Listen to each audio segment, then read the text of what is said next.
Bonjour, du coup aujourd'hui on va voir la commande htop qui est un équivalent du gestionnaire d'applications sur Windows. Donc si vous écrivez htop, vous pouvez avoir cet affichage et vous pouvez utiliser du coup votre souris pour aller chercher différentes informations. Ici vous avez l'utilisation de chacun des corps de votre CPU, vous avez votre mémoire, vous avez aussi du coup le swap file, c'est quand vous avez plus de mémoire qui va être utilisé notamment. Et vous avez aussi d'autres informations, par exemple mon PC est allumé depuis presque 2 heures. Il faut savoir que cette commande possède des arguments. Par exemple, si vous voulez modifier le temps de seconde de rafraîchissement de cette commande, vous pouvez faire htop-d pour delay et mettre par exemple à 1 seconde, qui est le minimum. Et vous allez voir que ça se refresh toutes les secondes, c'est beaucoup trop, on comprend rien à ce qui se passe.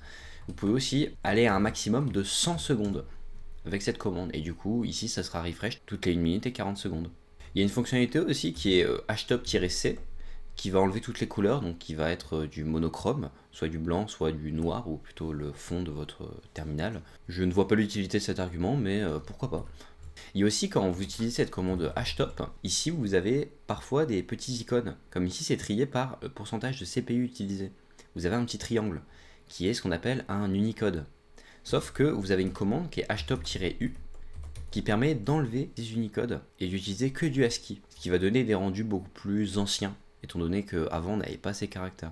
Vous avez aussi un autre argument qui est "-m" pour no mouse, donc faire en sorte que le programme ne soit plus interactif à partir de la souris. Encore une fois, ça n'a pas vraiment d'intérêt, à moins que vous soyez vraiment dans l'optique de vie, mais du coup de ne jamais utiliser la souris. Puis il y a une dernière commande que j'apprécie et je la trouve extrêmement utile, elle devrait même être par défaut selon moi, c'est htop-t pour tri, qui va afficher ici un arbre, qui va montrer où sont placées les commandes par rapport à la racine. Du coup, c'est beaucoup plus simple de comprendre tout ce qui se passe. Et vous voyez ici, quand je fais F5, vous pouvez transformer en liste. Donc si j'appuie sur F5, on voit que j'ai enlevé l'affichage par arbre. Donc cette commande, au final, il n'y a pas forcément besoin de mettre l'argument. Vous pouvez lancer htop, et ensuite faire F5 et transformer en affichant un arbre. Simplement. Après, rien ne vous empêche, du coup, si jamais vous aimez avoir un arbre par défaut, par exemple, ou s'il y a un argument que vous aimeriez avoir par défaut, ce que vous faites, c'est que vous modifiez votre configuration de votre terminal. Donc, par exemple, ici, moi, c'est .zshrc, et je vais aller dans mes alias personnalisés. Donc, je vais carrément aller à la fin de ma configuration.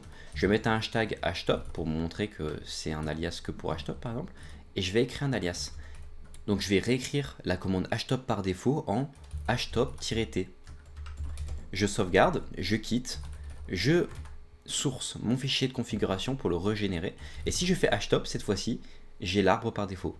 Parce que ma commande htop n'est plus htop par défaut, mais elle est remplacée par htop-t par le terminal.